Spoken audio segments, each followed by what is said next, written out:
बिस्मिल्लाहिर्रहमानिर्रहीम, अस्सलाम वालेकुम नाज़रीन। उम्मीद है आप सब लोग खैर खैरियत से होंगे। भारत में गणेश डूब चुका है, जबकि पाकिस्तान में भी बहुत ही बुरी खबरों की हर तरफ से भरमार हो चुकी है, चाहे साउथ पंजाब हो, लाहौर हो, उकाड़ा हो, दीपालपुर हो, जंग हो। किस्सा मुख्तसर आपको बता दूं कि इस वक्त सिंध भी बिफर चुका है, चिनाब इस वक्त बिफरा हुआ है, सतलुज खौफनाक सूरत हाल इख्तियार कर रहा है, जबकि रावी का जो मामलात हैं वो अभी बैठ रहे हैं। लेकिन जो खबरें हमारे पास आ रही हैं कि 3 दिन के बाद ये दोबारा बिफरेगा और बहुत ही खौफनाक बिफरने वाला है। फौज के बारे में बहुत ही पॉजिटिव खबरें आ रही हैं। भारत के साथ जंग के बाद एक और मौका मिला है। वो क्या मौका है, इस पर भी बात करेंगे। और इसके साथ ही आपको बता दें कि दरिया तबाही मचा कैसे रहे हैं और किस किस्म की तबाही मचा रहे हैं और किस किस्म का दुख देकर वो जा रहे हैं। एक बहुत ही एक्सक्लूसिव फुटेज जो कि ड्रोन की फुटेज है, मेरी नहीं है, मैंने देखी और मुझे ये लगा कि अगर आप ये चाहते हैं कि ठोकर के करीब वाक़या सोसाइटीज़ के अंदर इस वक्त क्या सूरत हाल है, तो उससे ज़्यादा बेहतर रिफ्लेक्शन कोई नहीं कर सकता।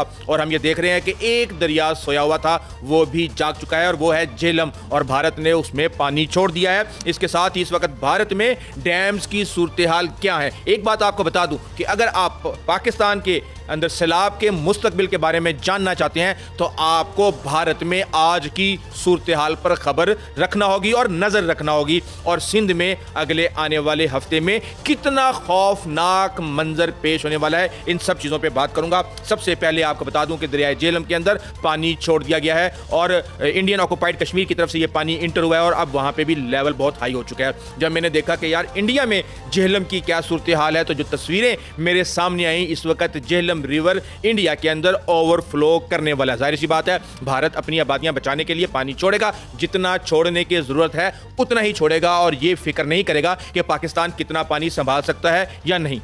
रावी की बात करें तो रावी के अंदर हमें जो खबर मिली है वो ये है कि 30 अगस्त के बाद भारत किसी भी वक्त बहुत ज़्यादा पानी छोड़ सकता है, जिसके बाद उकाड़ा, नालाखुर, दीपालपुर और लाहौर समेत बहुत से इलाकों को ख़तरा पैदा होने वाला है। इसके साथ ही जब मैंने सतलुज के देखा कि गंडापुर सिंह जो बैराज है वहाँ पे उसके अंदर क्या इस वक्त स्टैट चल रहे हैं, तो एकदम से मेरे कान खड़े हो गए, क्योंकि मुझे पता चला है कि 3.5 लाख क्यूसिक का रेला इस वक्त गंडापुर से गुजर रहा है। तो आप अंदाज़ा लगा सकते हैं कि इस वक्त दरियाओं की सूरत हाल क्या है। वो दरिया जो कि बिल्कुल खुश्क हो चुके थे और एक आम सी नदी की सूरत इख्तियार कर चुके थे, जिसके इर्द गिर्द फसलें आबाद हो चुकी हैं, लोगों ने अपने घर बना लिए हैं, तो आप अंदाज़ा लगा सकते हैं कि ये 3.5 लाख क्यूसिक का रेला विहाड़ी, बहावलनगर, बहावलपुर, लोधरा और इर्द गिर्द के इलाकों में क्या तबाही मचाने जा रहा है। साउथ पंजाब को अगले 4 से 5 दिन के बाद इंतहाई खतरा लाक होने जा रहा है। इसके साथ ही फिर हम जब देखते हैं चिनाब जो कि इस वक्त तबाही मचाता हुआ जा रहा है,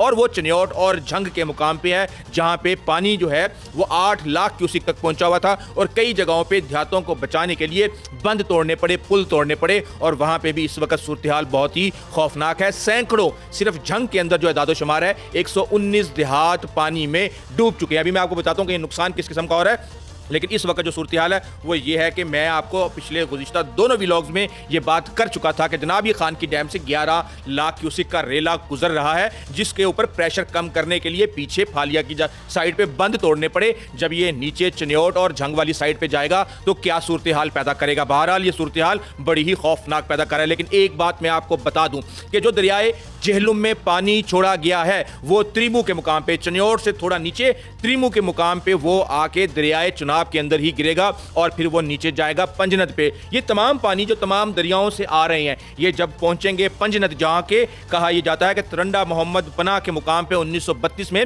अंग्रेजों ने इसको तामीर किया था। 7 लाख क्यूसिक पानी की यहां पे जगह है, लेकिन 3 से 4 सितंबर को 9.5 लाख क्यूसिक पानी यहां से गुजरने वाला है। मैंने जब इसके बारे में इंफॉर्मेशन हासिल करने की कोशिश की कि क्या इसको एक्सटेंड किया गया, तो कहा यह जा रहा है कि इसका मजीद इसके ऊपर, इसके अपग्रेडेशन के ऊपर काम हो चुका है और उम्मीद है कि ये रेला बड़े आराम से बर्दाश्त कर लेगा। लेकिन ये वो मुकाम है जहां पे दरियाए झेलम, दरियाए चिनाब, दरियाए रावी और दरियाए सतलुज एक सिंगल स्ट्रीम के अंदर आ जाते हैं और उसके बाद फिर माइटी रिवर सिंध के साथ जाके आगे मिलते हैं। तो अभी सिंध वालों के लिए भी बहुत ही बुरी खबरें आ रही हैं। अब क्यों, ये मैं आपको अभी बता देता हूं, इससे पहले कि दूसरी चीज़ों पे मैं रोशनी डालूं। हेड पंजनद के ऊपर जब आपके 4 दरिया इकट्ठे हो जाएंगे तो वहां पे इस वक्त सूरत हाल में आपको बता चुका हूं कि 3 से 4 सितंबर को क्या सूरत हाल होगी। उसके साथ ही फिर नीचे आ जाएं तो आगे आ जाता है गुड्डू बैराज। वहां पे 6 सितंबर को 11 लाख क्यूसिक का रेला गुजरने वाला है। और उसके नीचे आएंगे तो सखर बैराज, जहां पे 7 तारीख को 11 लाख क्यूसिक का मैक्सिमम वहां से रेला गुजरेगा। और 9 सितंबर को कोटी बैराज से 10 लाख क्यूसिक का रेला। और उसके बाद फिर ये दरियाए सिंध के जो नशेबी इलाके हैं वहां पे इंतहाई ऊंचे दर्जे का सैलाब पैदा करने जा रहा है। इसके साथ ही मैं आपको ये फुटेज दिखाना चाहता हूं। इस फुटेज को आप देखें, क्या ही खूबसूरत फुटेज बनाई गई है कि अगर आपने ये अंदाज़ा लगाना है कि जो ठोकर के आगे सोसाइटियां हैं और जो इलाका है जो कि डूब चुका है, हमें जो बताया गया है उसके मुताबिक इस वक्त लाहौर में जो PRO2 CM पंजाब हैं उन्होंने अपनी प्रेस रिलीज के अंदर जिन इलाकों का जिक्र किया है डूबने वाले, वहां पे theme park, Mohlanwal, Maridwal, Farrukhabad, Shafiqabad, Afghan colony, new metro city, Chohang area और तल्लत पार्क बाबू साबू के पास और पार्क व्यू सोसाइटी के 4 ब्लॉक्स। अभी आप फुटेज साथ साथ देख रहे हैं तो आपको अंदाजा हो सकता है कि सिर्फ एक सोसाइटी के चंद ब्लॉक्स और उसके पीछे आपको पानी ही पानी नजर आ रहा है। तो इससे आपको अंदाजा हो सकता है कि क्या नुकसान हुआ। लेकिन यहाँ पे आपको ये बात बताना जरूरी है कि ये दरिया किस किस्म की तबाही मचा रहे हैं और ये समंदर में गिरने से पहले 10, 12, 15, 13, 14 या 15 सितंबर तक क्या तबाही फैला सकते हैं। देखें, सबसे पहले तो ये जब ओवरफ्लो होते हैं तो अपने इर्द गिर्द जितनी भी आबादियां, जो कि ये तस्वुर किया जाता है कि किसी दौर में ये दरिया का इलाका था और दरिया यहाँ पे 1988 में आ चुका है या 92 में आ चुका है या इसके बाद आ चुका है, तो वहां पे वो पानी ओवरफ्लो कर रहा है। और अगर वहां पे नाजायज तजावजात हो चुकी हैं तो वहां पे वो ओवरफ्लो करके उनको डबो रहा है। इसके साथ ही हम ये देखते हैं कि कुछ गांव भी जब हमें खबर मिलती है कि ये गांव जो है ये ज़ेरे आब आ गए हैं, तो इसके पीछे ये हकीकत है कि जब आपके बैराजिस के ऊपर वो कैपेसिटी जो कि वो बर्दाश्त कर सकते हैं उससे कई लाख क्यूसिक ज़्यादा पानी जब वहां से गुजरने का खतरा होता है तो ये खदशा जाहिर किया जाता है कि ये अगर बैराज को या हेड को इसने नुकसान पहुंचा दिया तो पानी का कंट्रोल हमारे हाथ से निकल जाएगा।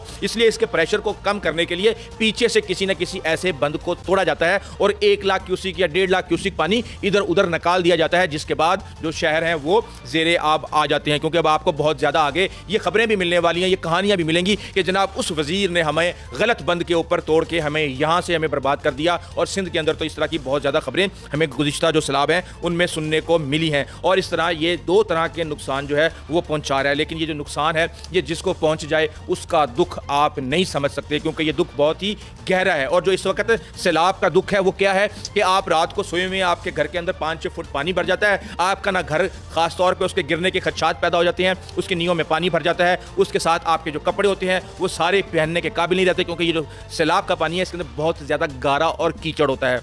फर्नीचर आपका बर्बाद, आपकी इलेक्ट्रिक्स की चीज़ें बर्बाद, आपकी किताबें बर्बाद, आपकी खुराक बर्बाद। यानी कि आपको सिर्फ, कई लोगों को मैंने आज देखा जो सिर्फ और सिर्फ कुरान पाक हाथ में लेके घर से भागे और अपनी जान बचा सके और बकाया किसी को भी बचा ना सके। इसके साथ ही मैं ये देख रहा हूँ कि अल्हम्दुलिल्लाह हर तरफ, मैंने अपने कोलीग से पूछा कि क्या सूरत हाल है, तो उसने मुझे कहा कि यार हर तरफ फौज नज़र आ रही है, बंद जोड़ने से लेके और दीगर जगहों पे रेस्क्यू और हर तरह। तो मैंने एकदम से मेरे जहन में ये ख्याल आया कि एक स्टेटमेंट पढ़ी थी मैंने कि ये इस हालात के अंदर किसी भी किस्म की सियासी मूवमेंट जो है वो इंतहाई खौफनाक हो सकती है। और यहाँ मैं देख रहा हूँ कि एक भारत से जंग जीत के जो फ़ौज ने इज़्ज़त कमाई और अब एक और मौका फ़ौज को मिल गया है लोगों की खिदमत करके इज़्ज़त कमाने का। और हमने ये माजी के सैलाबों में देखा है कि जितना भी हमें रेस्क्यू किया गया है, हमारी जो फ्रंट लाइन फोर्स होती है वो दीगर सिविलियन इदारों के साथ मिलके वो लीड कर रहे होते हैं और वो बहुत ज़्यादा नुकसान से बचा लेते हैं। ये इस वक्त सूरत हाल है। भारत के डैम इस वक्त मुकम्मल तौर पे भर चुके हैं और कहा यह जा रहा है कि अब जो पानी